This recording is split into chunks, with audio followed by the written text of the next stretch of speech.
I want to get to my guys here, guys that are shooting up my draft board and guys I haven't really talked about on the show. So I have talked about Skylar Bell a lot, so I'll go quicker on this one. But have you watched a lot of Skylar Bell out of UConn? I have not. I'm going to be honest with you, Rob. You're going to teach me a lot about four of these guys.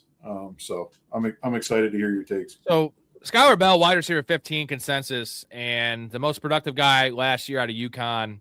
Over 100 catches, like 13 touchdowns. Dude's a monster. Plays all three positions. Had an amazing combine, too. I think it's just the fact that he played at UConn.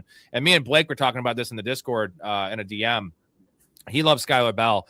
I want to rank Skylar Bell ahead of Mekhi Lemon, but like I just feel like the opportunity, where the draft capital is going to be, that's a bad decision. He could be better, but he just won't get the opportunity.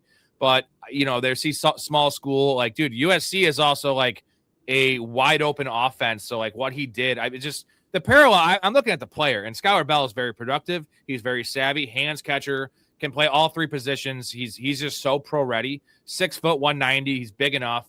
Love the kid. Absolutely love him. And I just don't understand the hate. Like he's going to be, I don't know my rankings yet, but he is borderline top 5 for me. So 10 spots out of consensus. Really? Wow. So where do you see him fitting in the NFL draft? And I know this is a crazy hard thing to do because we have no idea what the NFL thinks of him at this point.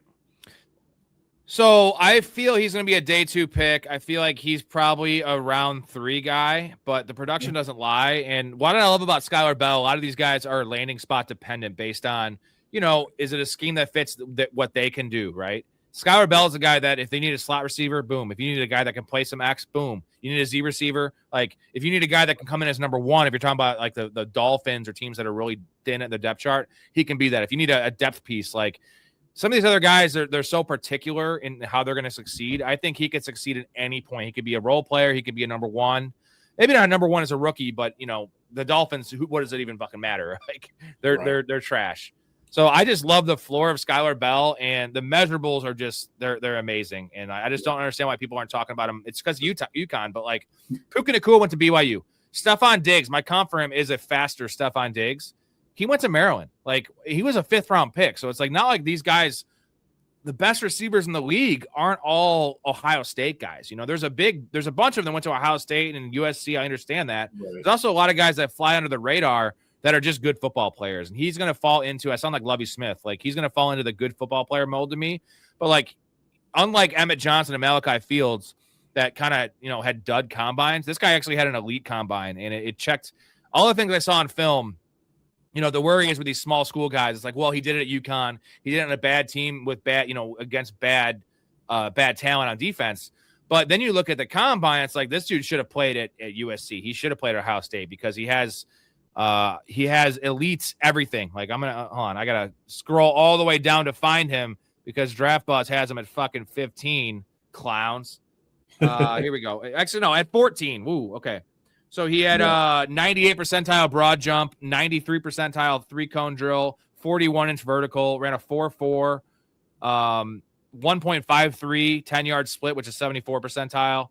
He's got 77% hands. He's 6 foot 192. Like arm length is a little like it's 33 percentile, but like you mix that with the production and the film, like I don't understand why people are sleeping on this guy.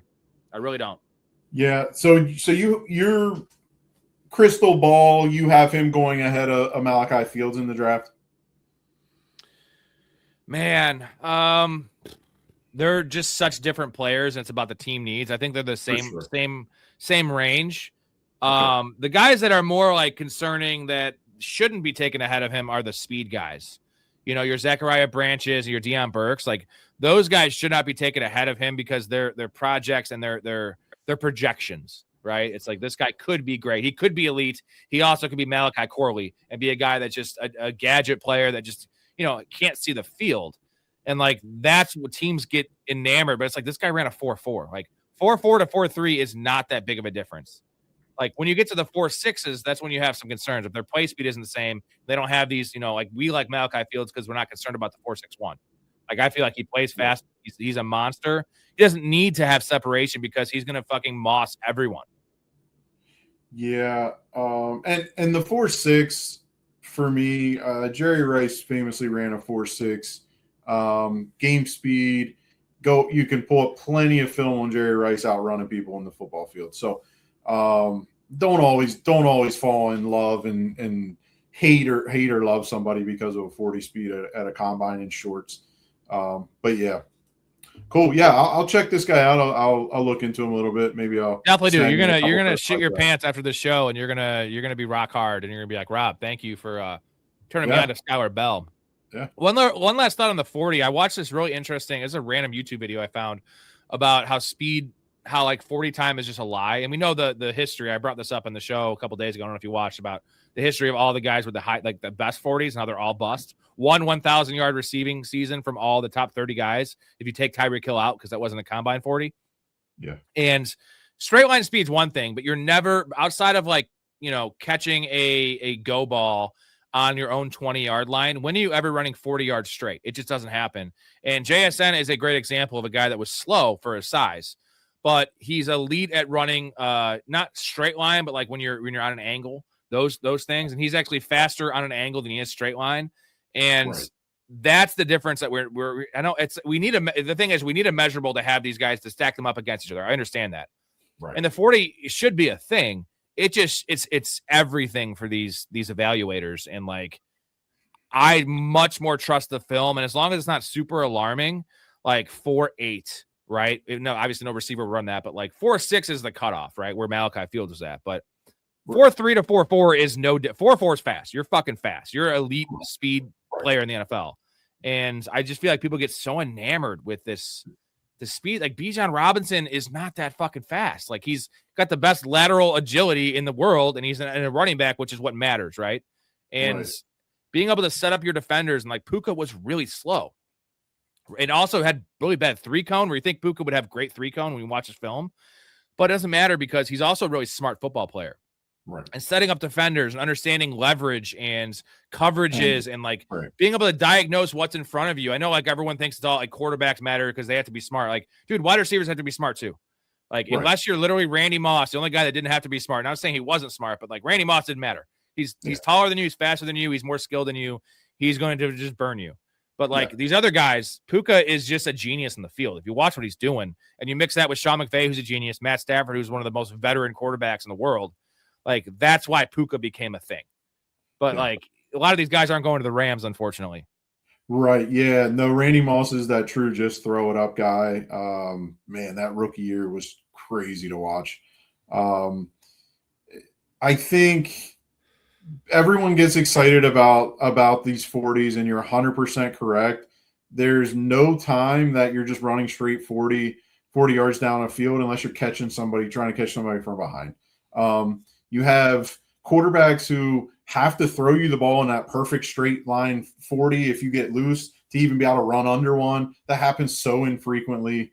It's just not a valuable asset really when it comes to evaluation. We also didn't mention they're not in pads, and they're not carrying a football. So those things right there. And there's ways to cheat the drill. Like some guys really dive in because they know how important it is for the draft stock. If their film isn't great or their production isn't great. And it's a technique thing, right? And like if you go back, I watched Josh Allen's 40 time, which was I think it was like 4.7-ish. Let me look that up. Blake, can you look that up in the chat for me? Josh Allen's 40, and he was like standing up, almost like leaning back, and his 40 time was bad. And I'm not saying Josh Allen's a burner, but he is super fucking mobile, and like the 40 time did not translate. And like because he obviously didn't care about it. He's like, you know what? I'm not a Lamar Jackson type. Like I don't really care about my 40 time. Right. And like the technique thing is what people do. And that's why the 40 times are better than what they play. Exactly. If you spend 3 months preparing to run a 40, Rob, you would drop 3 to 4 seconds, right? Or tenths of a second. So it doesn't make a lot of sense, but I understand if you're a football player and you're trying to get paid, getting drafted is how you get paid. Yeah. You're going to lock in, spend 3 months, do it. You'll never run it again after that though. There'll be these guys that spend 10 years in the league, they don't run 40s ever again. Nope. Okay, my number 4 guy here, Jamari Taylor out of – the hell is he out of? Really killing it here. Virginia, sorry. I had the wrong page up. Everyone loves Katron Allen out of Penn State, and Allen's a monster. He's a bigger guy. Jamari Taylor is a similar back, 5'10", 199. Dude plays like he's 220. lot of Bucky Irving vibes on this guy. Now his combine was not great. Like nothing is over 50 percentile. He ran a 4.63, but lateral agility, power, very determined runner, great vision. I think this guy is going to be slept on, majorly slept on. Draft projection 6th round. So I just see a guy like Bucky Irving who is undersized, but Bucky Irving is also very slow top end speed. But that's my comp for this guy, as he is a more bruising Bucky Irving, also a really underrated pass catcher. So he comps as a possible 3-down back in a draft that doesn't have very many. And everyone loves Katron Allen. I have this guy ahead of Katron Allen because Katron Allen's a 0 in the passing game.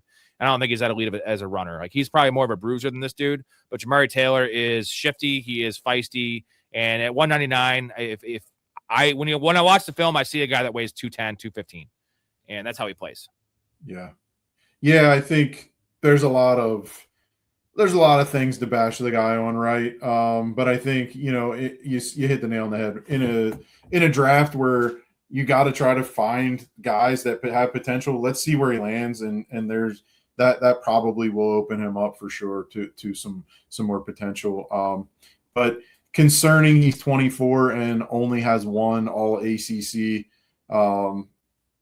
ranking at this time or award. A little concerning. And you said what, 4.7 40? Not super 4.63. Yeah, it's not great, but he's got that lateral agility, and it's Bucky Irving was a guy I loved coming out, and everyone was just like, he's small, he's not that productive in college, not straight line speed. And now it looks pretty bad. Bucky Irving's not the greatest player anymore, but I think there's still some hope there. It's more of a usage problem with Bucky Irving than it is a talent thing. For sure. So, and also sixth round, like I feel like he should be a 4th rounder. That's why I have him on this list. Yeah. The guy that's just, he's ranked at RB10. I have more like RB8. So it's not like a crazy. That's why I have him down a 4. Skylar Bell would be number 1 on this list, guys, but he couldn't rise up my board anymore because I already had him as borderline top 5, like 10 spots had a consensus. My number 3 is a guy I was ripping on story about loving is Nick Singleton out of Penn State. And I went back, and what I did was I only watched my first evaluation. I went through and I read about the guys. I look at everything. And then I only watched his senior year, which was it was his worst year, it's a little alarming. But then I went back and watched all of it, specifically his freshman year. And he was the number 1 running back coming out of high school. And, had a lot of Saquon Barkley comps, actually, which is really tough to live up to that. But as a freshman, had his best year. And again, I love these guys that come in and just dominate. And unfortunately, he broke his foot at the Senior Bowl, so he was not able to do anything in the combine. No measurements. Oh, he got measurements, but no on-field stuff. And this is a dude that would, we're talking about Mike Washington, who just rose up everyone's board because of the combine. This dude would have broke the combine. He is 6 foot 220 and projected 4.39 40. But his film is rough. Like he doesn't play as powerful as he should, but he is a home run hitter. He is an elite 3-down back if given the potential. So I like him more as a fantasy prospect than I do a real life prospect, if that makes sense. But I feel like he's going to be a value because he did not do anything in the testing.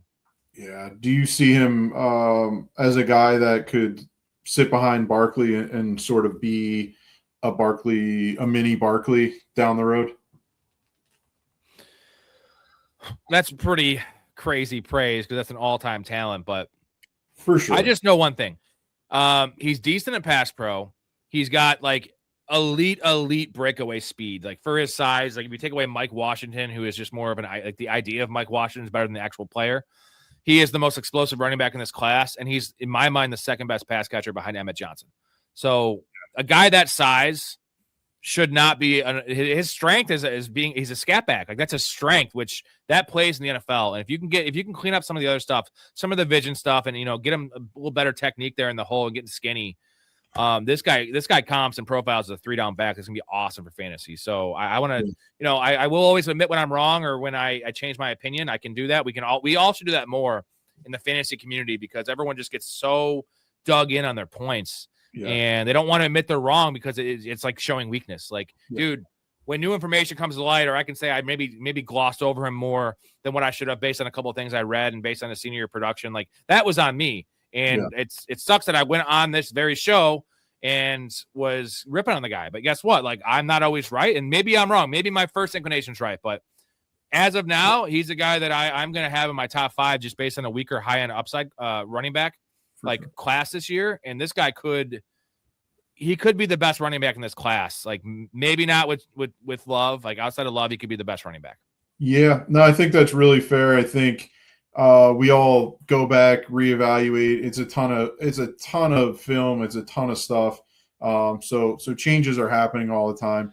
But yeah, you're talking about a guy with elite speed, elite strength, 665-pound squats, 26 mile an hour on the GPS. He can catch the ball, 50-plus touchdowns. And I think when you look at his film in his senior year, we probably forget his quarterback went down super early. The team was in shambles. Guys are going to stack the box a little more against him there. But I think he does have a lot of the traits that Barkley possesses.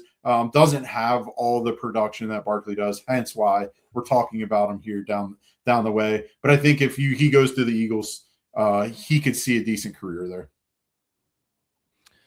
God, behind Barkley. Although I do like Tank Bigsby. I think Tank Bigsby is going to be one of my number 1 drafted players in redraft in like the last round as a handcuff because he looked great last year and they did trade for him. And, Barkley with all of his issues last year, health wasn't one of them. And now he's coming off now as much as I do love Saquon for this year, but like there are some negatives in terms of the profile, the age. He's had injuries in the past and like 2 straight years of, was it 750 touches for the last 2 years? That's a lot. And he's an aging running back.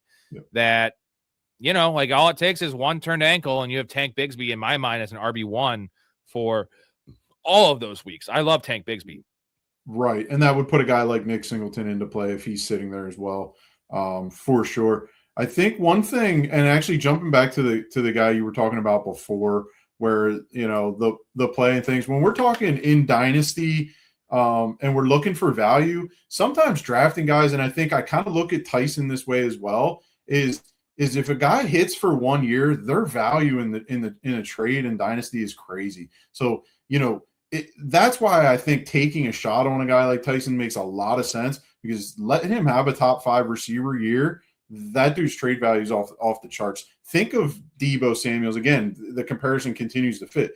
Deebo had that top 5 season, and then if you traded him then, you won that trade by a landslide because he couldn't play then after that because all those nagging injuries that bothered him in college as well came back. So I think very valuable points, right? You need guys that could hit when you're looking late in dynasty drafts. So I think it makes a lot of sense. Yeah, we always got to think of these things, and it's not just in dynasty. It's also like GMs in sports. And you look at these things like stocks. And I always said in the NBA, like a perfect example is Marvin Bagley, who has not turned out well. But was drafted ahead of Luka. Like it was a bad pick, but like you could have him for a 2nd round pick. When he's 23 years old. Like I'm always going to take the shot on former lottery picks, former elite prospects, and it goes back to the all the stuff that's happened at quarterback position. Like guys like Will Levis and Anthony Richardson. Like maybe they're damaged goods, maybe, but when you're looking at a guy that was a top 5 pick in the draft and they're still 23, 24 years old, Zach Wilson, for instance, like a bad pick. He should never have been a 1st round pick. But now you're looking at a 5th round pick to get these guys. Like the cost to get them and the upside, like it's literally no cost. And like I always want to just and you know what? You can also just go ahead and flip them. Look at Mac Jones. Like now the Niners, they didn't want to do it, but they could have got a 2nd round pick possibly, and it was free. It was also a cheap contract. It was free for them to get him in the building, help your team. And reclamation project, boom, ship them off. Like that's good business. But teams don't look at it like that. They're like, they respect the other GM so much, which is wrong because these GMs are terrible. And like, just because they missed on him, they mismanaged him. He wasn't ready. They overdrafted him. Let that be their problem. And then you go ahead and you go and take their fucking candy. And like, that's what I'm going to do with Dynasty as well. Like, even if you don't need a specific position, you think a guy could not even pop off, but like show promise, or the depth chart might clear up in a year. Like these are guys to target because that's good business. Yep. You sell high and you buy low. That is literally how you make money in fantasy. That's how you make money in the stock market. That's how you make money in life. Okay, I have my number 2 guy. I don't know. You know anything about this guy, Oscar Delp? I don't. Not a guy who jumps off to me here. So no, so he's tight end 9. I went to Georgia. He sat behind Darnell Washington and then Brock Bowers. And the production was even bad this year. It's like 300 yards. Like it's not a ringing endorsement. So the production profile is not there at all. Obviously, early on, you know why he didn't produce, because Brock Bowers is elite and Darnell Washington's an NFL player. But this dude is 6'5", 245. So the same size as like Max Clare and some of these other guys is Eli Stowers. Ran a 4.49 in his pro day. He didn't do anything in the combine because he was hurt, but 4.49, 38 vertical, broad jump 95 percentile, 75 percentile bench press, 161, 10-yard split, which is really good for a tight end. And he's inline multi-role tight ends, how they describe him. He did a lot of blocking at Georgia, and he's kind of undersized, but I know he's a solid blocker. But like watching this guy's film, it's very limited because, like I said, not many targets, not many catches. I don't know what the hell Georgia was doing last year with using Zachariah Branch as literally 3 yards in an ADOT, and like mismanaging all their players and not getting Oscar Delp involved. But like I always say this about tight ends. Production matters the least at tight end, because I always mention the basketball guys. And like I want a tight end mold. I want a guy that checks these boxes, and then we can make him work in the NFL. Can he be an elite athlete in the NFL? Can he block? And then we can bring this guy along slowly. So Oscar Delp for me is the second most. I'm telling you, it's the two guys at the top, Sadiq and Stowers, and then it's him. And he is closer to those guys athletically than he is anyone else in the field. And the fact that he's going to be like, I don't know, man, 6th round pick, 5th round pick. They have projected 4th round pick. But I love the blocking, and I think that he's just going to get slept on because of the production. In the film, there's just not a lot to watch. But what I did see of it is a dude that just straight line speed, very, very strong blocking, really, really good hands catcher. Like those things, dude, some of it looked like Brock Bowers. That's a crazy thing to say, but maybe it's the jersey. Maybe it's the fact he's white. Man, this guy is just being slapped on. Tight end 9. I know it's a good tight end class, but like, give me the upside of this guy. So talk to me about these tight ends for a minute, because I just want to get your insight about this. I've kind of razzed you a little bit on the tight ends in terms of drafting Njoku when he's still a free agent and things like that. So I've given you a little grief there. It makes a lot of sense, and I understand the Njoku thing. But talk to me about, so we're saying the tight ends this is a big draft class. Is this a big draft class because there's, not a lot of receivers, not a lot of running backs, frankly, 0 quarterbacks? Is that why you're so high on this tight end class? Is there something I'm missing? Because I really don't like the top 2 guys. I'm going to let everybody else overtake them because I just don't see it with them. But that's kind of my take on tight end. So just wanted to hear yours. Super deep. Now, Sadiq, you can't argue the measurables, and like this is a possible generational player coming out. I love Stowers, man. This dude is, I feel like he could just convert to wide receiver and be a top 50 pick. And I actually think he's a definitely more pro ready tight end in terms of receiving than Sadiq. And then Max Clare is safe and steady. Sam Roush, story and mouth, love this guy. Michael Trigg's a guy I'm pretty high on out of Baylor. He comps as one of those basketball guys, like the longest wingspan ever recorded at the combine for a tight end. High point the ball, great production there at Baylor, 70 catches, I believe. I don't like Endries. Joey's okay. And then Joe Royer is a guy that's really good. He's like I comped him as a poor man, Aaron Hernandez, just really good after the catch. And then Oscar Delp, and then I like Eli Raridan out of Notre Dame. So like I feel like all these guys, it's a very deep class, and with most people, they think the top 2 guys are elite. So you have some high end guys, and then it's just deep. And also with the way the NFL is going, they're going to value the position. So when you say elite, where are you seeing these guys? So like let's project 3 years down the road. McBride is still going to be there. Bauer's still going to be there. Our guy in Detroit's still going to be there. Where are these 2 guys? Where do you see them? Do you see them at 1? Do you see them at 4? Where do you see these guys sliding in 3 years? What do you mean by that, 1 or 4? Like in terms of end of year, right? End of year. So 2028 end of year fantasy rankings. I mean, do you see them as potential tight end 1s? Or are we looking at just guys that, hey, it's a depleted tight end world in the NFL right now, and we're just looking for guys that are going to catch balls and 50 catches, and that's fine. And then so are we comping a tight end 4 better than a wide receiver 30? Because in my world, I'd rather chase for that wide receiver 30 guy. Just my thought. I just interested in what you're. I do think that they have that upside. I mean, Sadiq's going to have the draft capital and he has the measurables. Okay. That he has to work, right? Like he's going to be. I know the Buccaneers are looking at him at 15, which would be a nice spot for him to not have the pressure of just being a top target and just the low ADOT stuff would be awesome with Baker Mayfield. Yeah, and then all these other guys have roles, but I guess there's not a lot of high like. Besides Sadiq, there's not a lot of high-end guys, but all these guys I feel like have potential to be starting tight ends in the NFL. Now, how that translates to fantasy, that's all dependent on landing spot, how they're going to be used. But the skill set's there, and I think that tight ends get paid now, man. Like, so I think a lot of these athletes, instead of like being a bigger bodied wide receiver, they're like, fuck it, I have a better chance to be an elite, have elite draft capital at tight end. These teams are drafting tight ends more. They need more of them. Look what the Rams are doing. Like, they're literally running out 4 dudes at 30% snap share or more. And it's a way to see the field early and often, because with the added 12 personnel, that's taking a receiver off the field. So now you're looking at like snap share wise, it's not even that much different than wide receivers. Like it used to be like 3 wide receivers was the standard, right? And it was 1 tight end, the second tight end was just in there blocking. Now it's like you have 2 tight ends, your second tight end's playing as much as your slot receiver in some of these offenses. So that's going to make the position more valuable. And what I love for fantasy, specifically underdog, which is why I always take the 3rd tight end, is touchdowns are going to be more plentiful at tight end, right? They're going to get those essentially goal line looks that the slot receiver is not in the field. And these teams are getting real frisky, second and goal from the 4. They're not content with just running the ball anymore. And I don't know if that's because the linebackers are faster and it's hard to get around the edge. And, you have playmakers up the middle, or it's the fact that it's just easier and they trust these quarterbacks more just to do a little play action, or even like what we saw with Dallas Goedert last year. All those little design touches that was wild because it wasn't going to Saquon Barkley. 13 touchdowns from Dallas Goedert, a 30-year-old body. Wild stuff.